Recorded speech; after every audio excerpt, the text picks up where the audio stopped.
ഇതെൻ്റെ കെമിസ്ട്രി പേപ്പറാണ്. ഇതിൽ വാല്യുവേഷനിൽ കുറച്ച് പ്രശ്നമുണ്ട്, നമുക്കത് നോക്കാം. അപ്പം ഫസ്റ്റ് ക്വസ്റ്റ്യൻ എഴുതി നമ്മളോട് ചോദിച്ചിരിക്കുന്നത് ഗ്ലാസ് ഇലക്ട്രോഡ് എന്താണ്, അതിൻ്റെ ഡയഗ്രാം വരയ്ക്കുക, അതിൻ്റെ സ്കീമാറ്റിക് റെപ്രസെൻറ്റേഷനാണ് ചോദിച്ചിരിക്കുന്നത്. എനിക്കിതിന് കിട്ടിയേക്കുന്ന മാർക്ക് 29 മാർക്കാട്ടോ. ഞാൻ ഓരോന്നും കാണിച്ചു തരാം.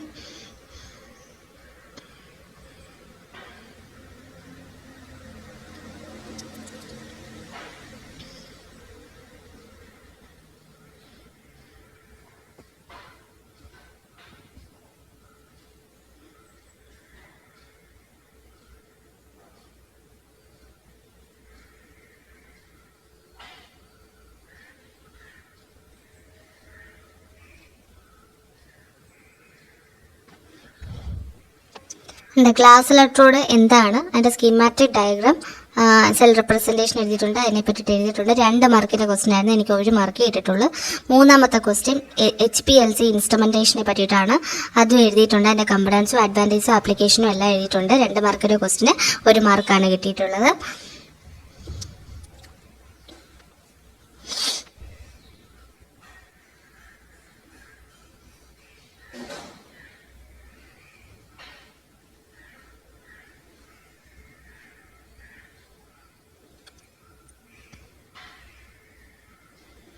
ഇത് 5ാമത്തെ ക്വസ്റ്റ്യൻ ആണ്. 5ാമത്തെ ക്വസ്റ്റ്യന് ഇതുപോലെ ഗേഷ്യസ് ഫ്ലൂയിഡും സോളിഡ് ഫ്ലൂയിഡും തമ്മിലുള്ള അഡ്വാൻറ്റേജസ് എന്തൊക്കെയാണെന്നാണ് ചോദിച്ചിരിക്കുന്നത്.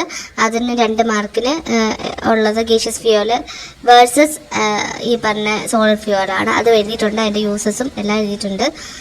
അത് 2 മാർക്കിൻ്റെ ക്വസ്റ്റ്യൻ ആണ്. എനിക്ക് 1/2 മാർക്കാണ് ഇട്ടിട്ടുള്ളത്. 6ാമത്തെ question viscosity index of lubricating oil. Lubricating ഓയിലിൻ്റെ വിസ്കോസിറ്റി ഇൻഡെക്സ്, അതിൻ്റെ സിഗ്നിഫിക്കൻസ് ആണ് ചോദിച്ചിരിക്കുന്നത്. 6 മാർക്കിൻ്റെ ക്വസ്റ്റ്യൻ ആണ്. അതിനെനിക്ക് സിഗ്നിഫിക്കൻസ് ഞാൻ എഴുതിയിട്ടുണ്ട്, പ്രോപ്പർട്ടിയും കാര്യങ്ങളൊക്കെ എഴുതിയിട്ടുണ്ട്. അതിനെനിക്ക് 2 മാർക്ക് ഇട്ടിട്ടുണ്ട്. പിന്നെ 7ാമത്തെ ക്വസ്റ്റ്യൻ EDTA പറ്റിയിട്ടാണ്. EDTയുടെ എന്താ പറയുക, റിയാക്റ്റീവ് സൈഡ്സും കാര്യങ്ങളൊക്കെയാണ് ചോദിച്ചിരിക്കുന്നത്. അപ്പോൾ അത് ഞാൻ EDTA പറ്റിയിട്ട് എഴുതിയിട്ടുണ്ട്.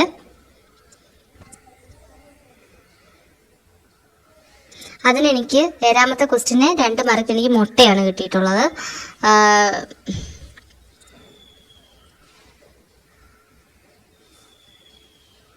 ഇനി 8ാമത്തെ ക്വസ്റ്റ്യൻ എറോബിക്കും anaerobic oxidation of sewage water തമ്മിലുള്ള കമ്പാരിസൺ ആണ് 8ാമത്തെ ക്വസ്റ്റ്യൻ.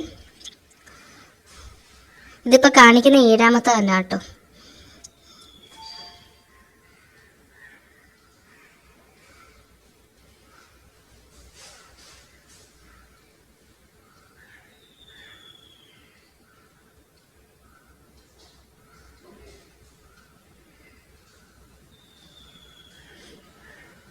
എനിക്ക് ഫസ്റ്റ് ടൈമാണ് ഇതുപോലത്തെ റിസൾട്ട് വരുന്നത്. ഞാൻ എഴുതുന്നതിനല്ല അതിനനുസരിച്ചിട്ടുള്ള മാർക്ക് കിട്ടുക ആദ്യമായിട്ടാണ് ഇങ്ങനെ. എയറോബിക് അനോറബിക് ഓക്സിഡേഷൻ തമ്മിലുള്ള എന്താ പറയുക കമ്പാരിസൺ അല്ലെങ്കിൽ ആ ഒരു ഡിഫറൻസ് ആണ് ചോദിച്ചിട്ടുള്ളത്.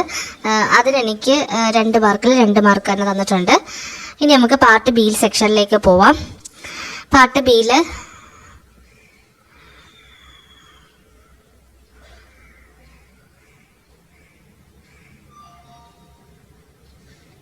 ഇനി നമുക്ക് പാർട്ട് ബിയിലേക്ക് പോകാം. പാർട്ട് ബിയിൽ 9ാമത്തെ ക്വസ്റ്റ്യന് 11ാമത്തെ ക്വസ്റ്റ്യനാണ് എഴുതിയിരിക്കുന്നത്. 11ാമത്തെ ക്വസ്റ്റ്യനിൽ RF ആൻഡ് RL വാല്യൂസ് ആണ് ക്വസ്റ്റ്യനിൽ ചോദിച്ചിരിക്കുന്നത്. 3 മാർക്കിൻ്റെ ക്വസ്റ്റ്യൻ ആണ്. അപ്പോൾ അത് ഞാൻ RF RL എഴുതിയിട്ടുണ്ട്. എനിക്ക് 11ാമത്തെ ക്വസ്റ്റ്യന് മാർക്ക് ഇട്ടിട്ടില്ല, അതായത് നോക്കിയിട്ടില്ല. 11ാമത്തെ ക്വസ്റ്റ്യൻ കഷ്ടപ്പെട്ടാണ് പഠിക്കുന്നത്. കഷ്ടപ്പെട്ട് പഠിച്ചു കഴിഞ്ഞ് നമ്മൾ ഉറങ്ങാതെ ഇരുന്ന് പഠിക്കുന്ന സമയത്ത് ഇങ്ങനെ ഈ രീതിയിൽ വാല്യുവേഷൻ ചെയ്യുക എന്നുള്ളത്, കഷ്ടപ്പെട്ട് പഠിച്ച ഒരാളാണ് ഈ പേപ്പർ വാല്യൂ ചെയ്തതെന്ന് ഞാൻ ഒരിക്കലും പറയില്ല. പദ്ധതിനെ കഷ്ടപ്പാട് അറിഞ്ഞിട്ടുള്ള രീതി എഴുതി പേപ്പർ വാല്യൂ ചെയ്യില്ല.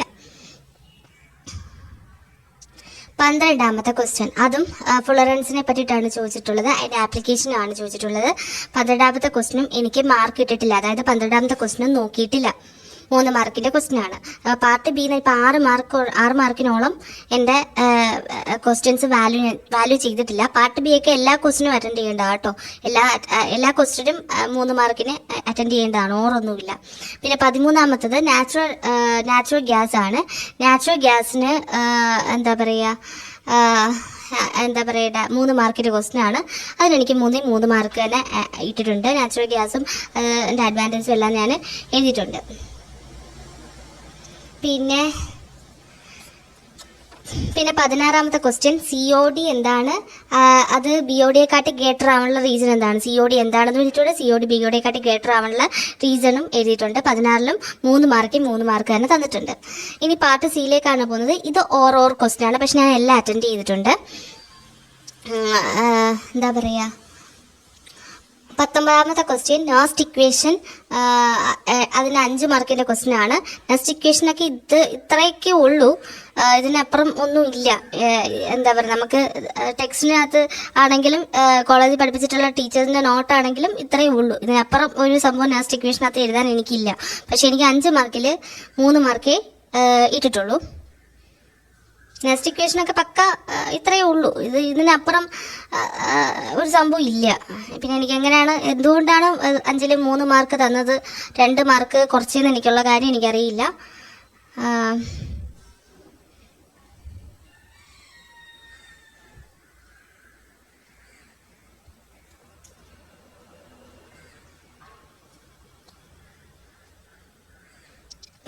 B ഇലക്ട്രോകെമിക്കൽ സീരീസും അതിൻ്റെ ആപ്ലിക്കേഷനുമാണ് 19B എന്ന് പറയുന്നത്. അതിനെനിക്ക് 5 മാർക്കിൽ മുട്ടയാണ് തന്നേക്കുന്നത്. ഇപ്പോൾ ഈ കാണിച്ചുകൊണ്ടിരിക്കുന്നത് നോസ്റ്റിക്കേഷൻ തന്നെയാണ്.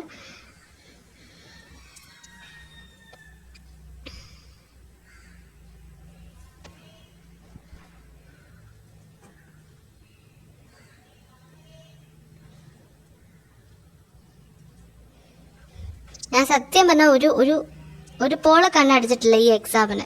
അത്രയ്ക്ക് ഉറക്കമൊഴിഞ്ഞ് കഷ്ടപ്പെട്ടാണ് പഠിച്ചത്. എന്നിട്ട് ഈ രീതിയിൽ ടൈറ്റായിട്ട് എൻ്റെ ലൈഫിൽ ആദ്യമായിട്ടാണ് ഇത്തരം ഒരു വാലുവേഷൻ വരുന്നത്. എന്താ പറയുക, എനിക്ക് ഭയങ്കര വിഷമമുണ്ട്. കാരണം നമ്മൾ പഠിച്ചിട്ട് അതിനനുസരിച്ചിട്ട് ഫലം കിട്ടാതാകുന്ന സമയത്ത് ഭയങ്കര സ്ട്രെസ്ഡ് ഔട്ട്. അത് അനുഭവിക്കുന്നവർക്കേ അത് പറഞ്ഞാൽ മനസ്സിലാകത്തുള്ളൂ. 19B ആണ്, ഇലക്ട്രോകെമിക്കൽ സീരീസ് ആണ് ചോദിച്ചിട്ടുള്ളത്. അതിൻ്റെ ഇലക്ട്രോകെമിക്കൽ സീരീസും ആപ്ലിക്കേഷനും ഒക്കെ എഴുതിയിട്ടുണ്ട്. എനിക്ക് മൊട്ട മാർക്കാണ് തന്നേക്കുന്നത്. 5 മാർക്കിൽ എനിക്ക് മൊട്ടയാണ് തന്നേക്കുന്നത്.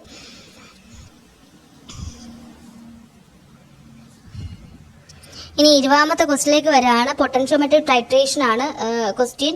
അത് 8 മാർക്കിൻ്റെ ക്വസ്റ്റ്യൻ ആണ്. എന്താ പറയുക, അതിനെനിക്ക് 8 മാർക്കിൻ്റെ ക്വസ്റ്റ്യന്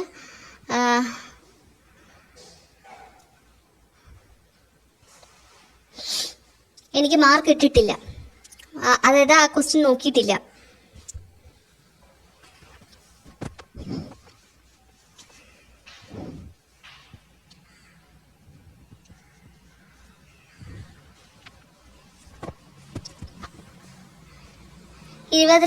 B എന്ന് പറയുന്നത് ചോദിച്ചിട്ടുള്ളത് എന്താ പറയുക, കൺവെൻഷൻ ടൈട്രേഷനുമായിട്ടുള്ള അഡ്വാൻറ്റേജസ് ആണ്. അതിനെനിക്ക് 2 മാർക്ക് തന്നിട്ടുണ്ട്. 2 മാർക്കിൻ്റെ ക്വസ്റ്റ്യൻ ആണ്.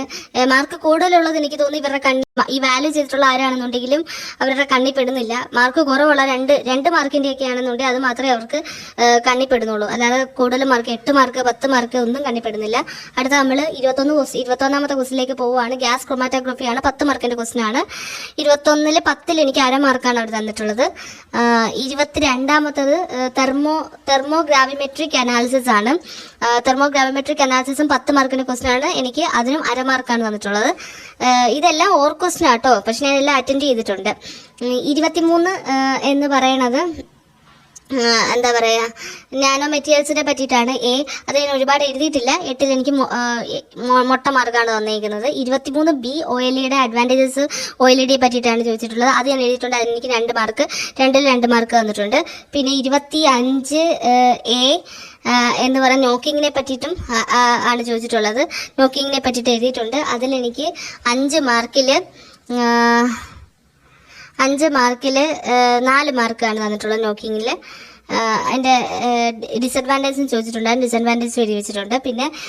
പിന്നെ ബോം കലോറി മീറ്റർ വരയ്ക്കാനും അത് എഴുതാനും പറഞ്ഞിട്ടുണ്ട്. അത് 3 മാർക്കിൻ്റെ ക്വസ്റ്റ്യൻ ആണ്. അതിലെനിക്ക് 3 മാർക്ക് തന്നിട്ടുണ്ട്.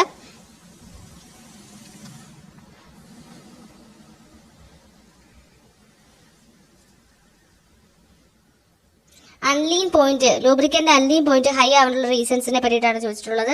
അതിന് എനിക്ക് 2 മാർക്കിൻ്റെ ക്വസ്റ്റ്യൻ ആണ്, ഞാൻ അത് എഴുതിയിട്ടുണ്ട്. അതിന് എനിക്ക് മൊട്ട മാർക്കാണ് തന്നിട്ടുള്ളത്.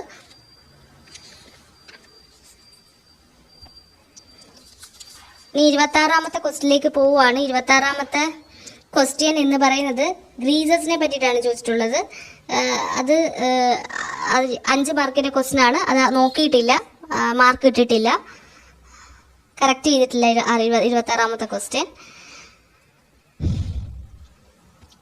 26B എന്ന് പറഞ്ഞു കഴിഞ്ഞാൽ എന്താ പറയുക, ഫ്ലാഷ് പോയിന്റ് ഫയർ പോയിന്റും ആണ്.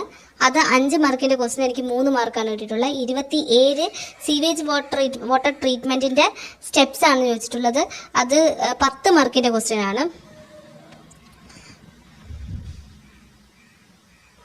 10 മാർക്കിൻ്റെ ക്വസ്റ്റ്യന് എനിക്ക്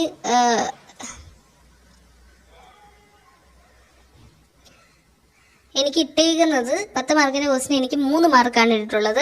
ഞാൻ എല്ലാം ഇതിനകത്ത് എഴുതിയിട്ടുണ്ട്. ഇതിനകത്ത് സീവേജ് ട്രീറ്റ്മെൻറ്റിനകത്ത് സ്റ്റെപ്സ് എന്ന് പറഞ്ഞാൽ preliminary process, sedimentation of settling process, biological or oxidation process അത് എഴുതിയിട്ടുണ്ട്. പിന്നെ ഈ പറഞ്ഞ കെമിക്കൽ മെത്തേഡ്സ് ആയിട്ടുള്ള ക്ലോറിനേഷൻ, UV ലൈറ്റ് അതിനെ പറ്റിയിട്ട് എഴുതിയിട്ടുണ്ട്. പോളിമർ അയൺ എക്സ്ചേഞ്ച് മെത്തേഡിനെ പറ്റിയിട്ട് എഴുതിയിട്ടുണ്ട്. പിന്നെ ഈ പറഞ്ഞ എന്താ പറയുക അനേറബിക്, അതായത് എന്താ പറയുക അനേറബിക് എയറോബിക് ട്രീറ്റ്മെൻറ്റ് മെത്തേഡ്സ് ആയിട്ടുള്ള ട്രിക്ലി ഫിൽറ്റർ പ്രോസസ്സിനെ പറ്റിയിട്ടും USB പ്രോസസ്സിനെ പറ്റിയിട്ടും എഴുതിയിട്ടുണ്ട്. എന്നിട്ട് 10 മാർക്കിൻ്റെ എഴുതിയതിന് ശേഷം എനിക്ക് കിട്ടിയ മാർക്ക് 3 മാർക്കാണ്. അതിനുശേഷം പിന്നെ polymer ion exchange process water അതിൻ്റെയാണ് ചോദിച്ചിട്ടുള്ള 5 മാർക്കിൻ്റെ ക്വസ്റ്റ്യൻ ആണ് 28. അതെനിക്ക് അതിൻ്റെ ബാക്കിയായിട്ട് ഞാൻ എൻ്റെ ആപ്ലിക്കേഷനും താഴെ എഴുതി വെച്ചിട്ടുണ്ട്.